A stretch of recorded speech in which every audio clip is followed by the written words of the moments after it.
Okay, I'll be doing many more videos on how to repair appliances. So subscribe. Hit the like button if you like the videos. And comment good or bad. Also, if I use a part to repair the appliances, I'll put a link in the description so you can buy from this channel. Let's get started. On this project, I'll show you what to do with a dryer that will not turn on.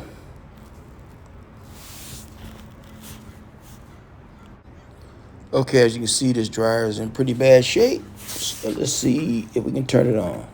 There's a push, nothing. So this dryer is dead right now. We got to figure out what the problem is. We have to take the lid off, so what we got to do here is a putty knife. Use a putty knife to push the spring clamp up, and left side, and the spring clamp up the right side, and that releases the control board. Just lean it over to the back. Now we have 1, 2, 3 1/4-inch head screws that needs to be removed. You can use a manual 1/4-inch bit driver or electric screwdriver like I'm using right there. 1, 2, 3. Okay, now if the screw's off, we're going to pull the lid towards yourself. Just slide it out since the mounts are gone. And there you have it. Lid's off. And guess what we're missing? We're missing a dryer belt. The belt is missing. Look at that. There's a little track where the belt is on, but it's gone. So that's one of the problems. It could be the only problem. Now we need to disconnect the connector to the start switch. Use a putty knife, kind of dig in there where the connector is. Dig in on both sides, kind of make it, open it up so it'll slide off, and there you go.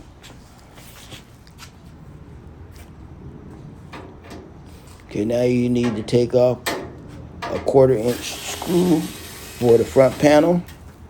There's one to the left and there's one to the right.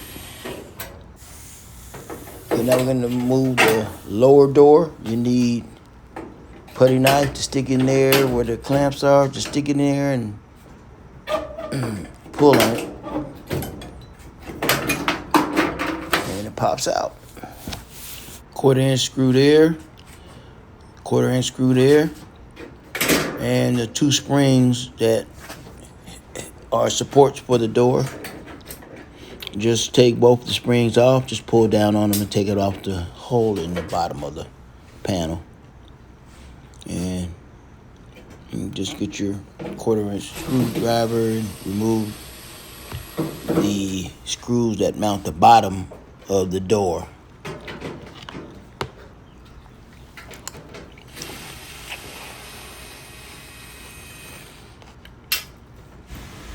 Okay, now move the moisture sensor wire off. Disconnect that.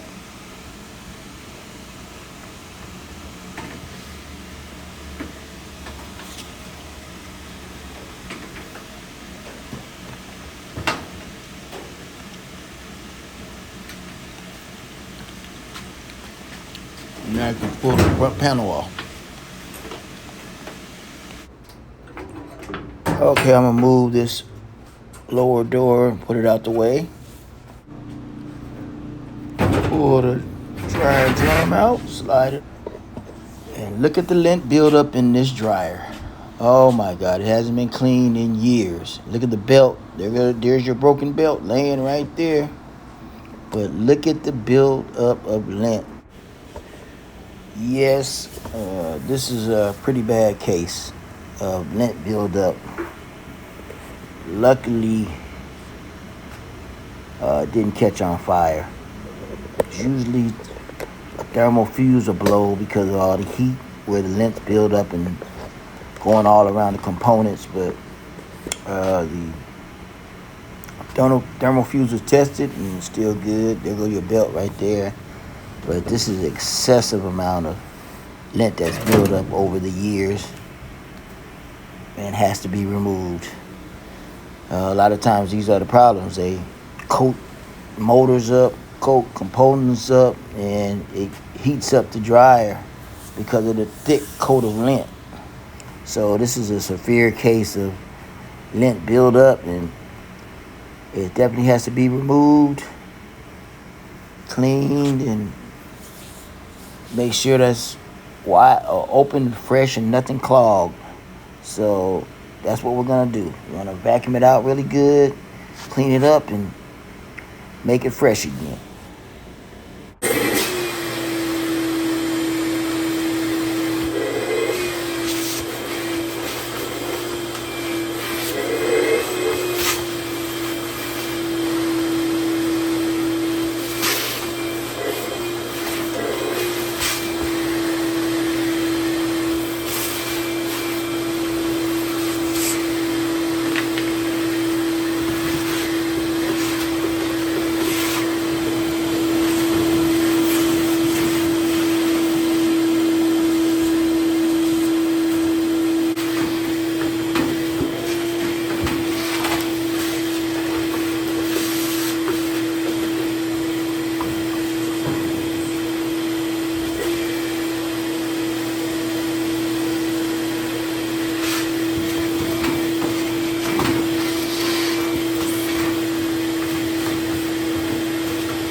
Okay, finally we vacuumed out the bottom of the dryer.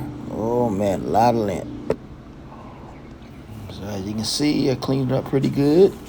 No lint anymore. You might see a little rust or something like that, but all that lint that was smothering the motor and all the components inside is gone now. Vacuum it out. The vacuum did a great job. There go inside the panel where you had lint also. It's all gone now. It means you have to clean the interior of your dryer at least once a year, so it won't build up and possibly cause a fire.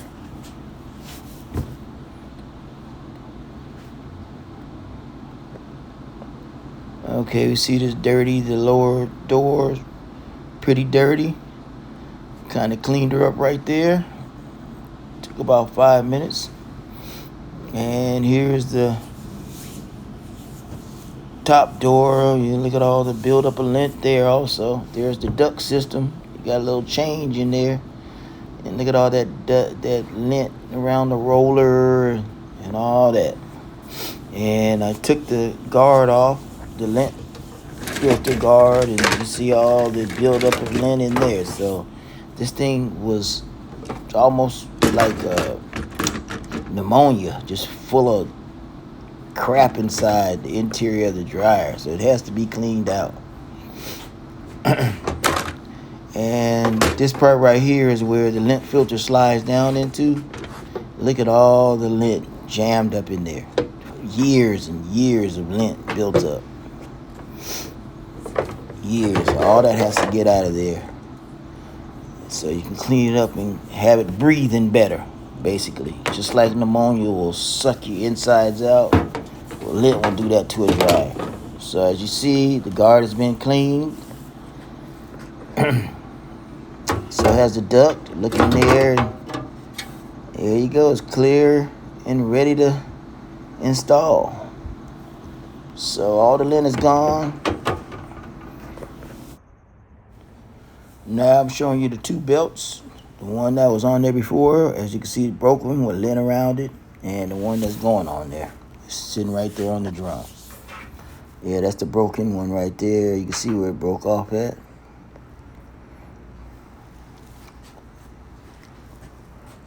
Okay, now let's install the drum. The little mark right there, that's the belt mark, so you know where the belt goes. As time goes on, it makes a wear mark on the drum, and it'll show you where the belt goes. Make sure the rubbery part, the 3 lanes part, goes down on that touches the drum. The slick part, the flat part, is on the outside. The 3 binds go on the belt, on the drum. Okay, lift up the drum by the belt, slide it in all the way far back, seat it correctly.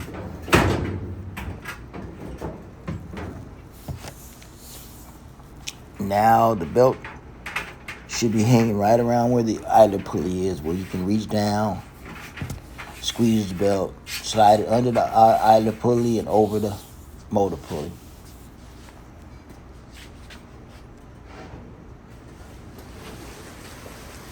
And I can't show you that because, the camera really too difficult to get down in there. So what I'm doing is I'm grabbing the belt, putting it together, and I'm sliding it underneath the idler pulley and onto the motor pulley. So the idler pulley helps the drum turn. The motor pulley gives the power to make the belt turn. So right now, making sure that the belt is on right, it hadn't flipped. And then I want to turn it clockwise to make sure that the belt is on right. It's not halfway on the idler pulley or the motor. And by turning it, it lets you know that it's on right. If it isn't on right, it'll pop off. You hear the belt pop right off. So here's a great example showing you how you stayed on and it's on correctly.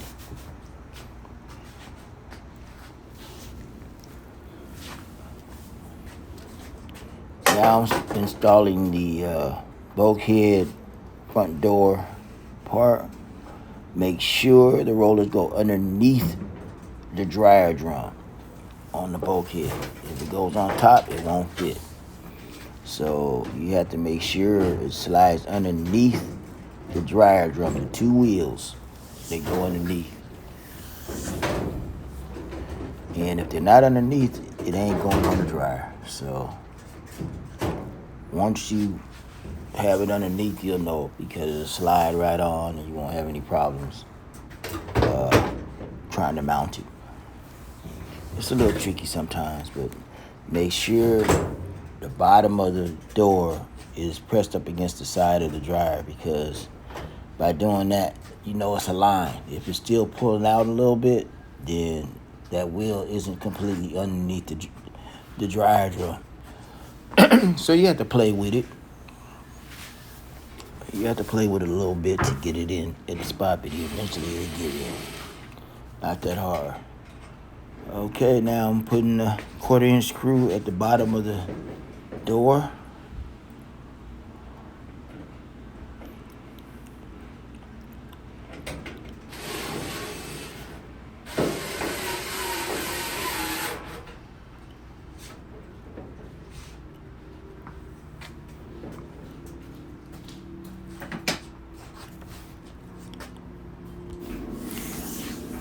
Okay, I'm gonna lean the dryer back,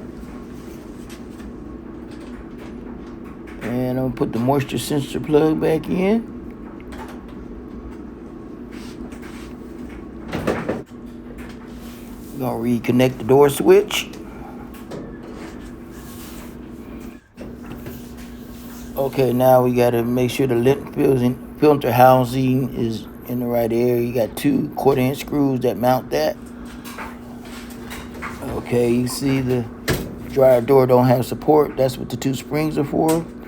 You put them on the left and the right. There's a hinge right underneath the door that one side hooks onto, and there's a hole at the bottom panel that the other side hooks onto. And this supports the dryer, so when you open the dryer, it just doesn't slag down and hit. That spring saves it from hitting hard. And I like to just lean it backwards and find the hinge at the top and hook it at the bottom where the little hole is. Really simple. Hardest part is finding the hinge, but it's really not that hard. You stick your hand under there and you'll feel the hole where it's supposed to go. So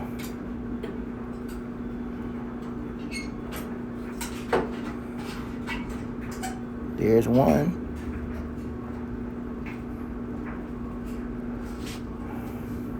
And we're gonna do the right side now. Right there, I'm feeling for the hinge. There's a little hole in it. Hooked it onto the hole.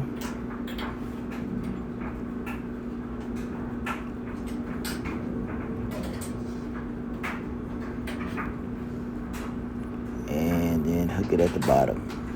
Now your support for the door is back on again.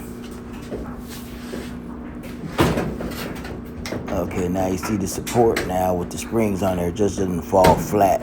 It does have some resistance. So done deal. Now I'll put the lower panel or door on. They have two little clips that slide in at the bottom. Slide them in there and just press hard and it'll lock in place. Yeah, lift up the lid, align it with the front.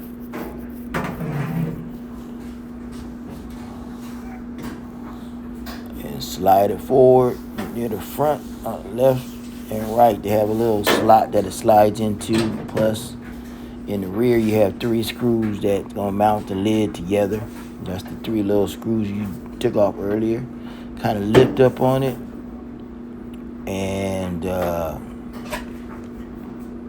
align the holes up, because 3 screws are mounted to the rear of the panel. Tap it into place. Make sure the holes are lined up.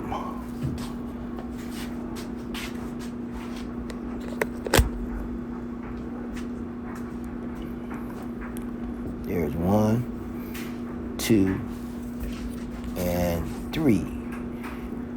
Those little tabs mount the panel to the dryer.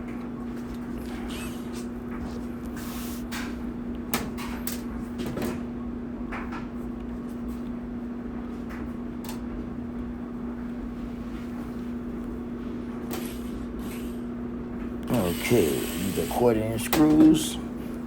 That's 1. This is really easy.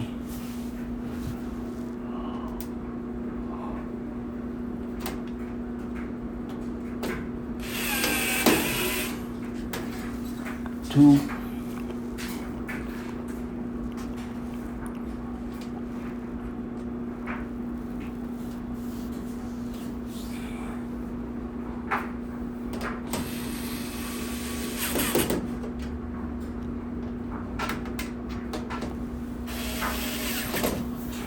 Retightening them, make sure they're tight.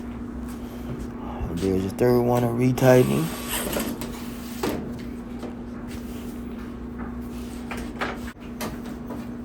Okay, let's lean the control panel back over. And the 2 back clips, make sure they go on the end. They go in first. On the left and the right. Make sure they have the hole. They go in first. Once they go in, you push down hard on the panel and the clips lock in place. All right, let's push the button and see what happens. All right. There you go. Dryer now works.